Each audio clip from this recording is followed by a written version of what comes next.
everyone, to this video po ay magluluto po tayo ng isa sa paborito ko lang ang itlog na may sardinas. Yan, dito sa ating kawali, meron na tayo. Ilagay na natin yung ating sibuyas.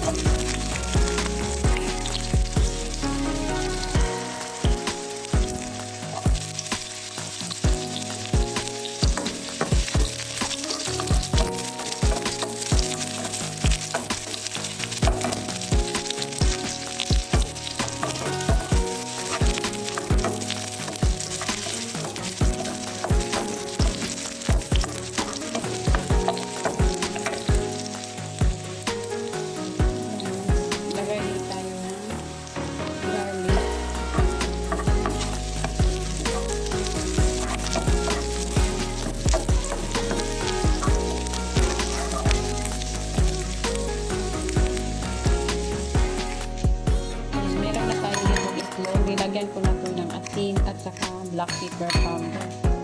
Ihalo na natin yung ating sardines.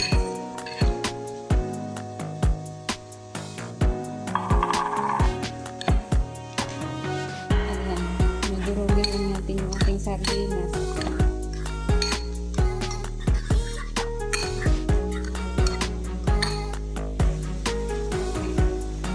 Ayan, ilagay na natin dito.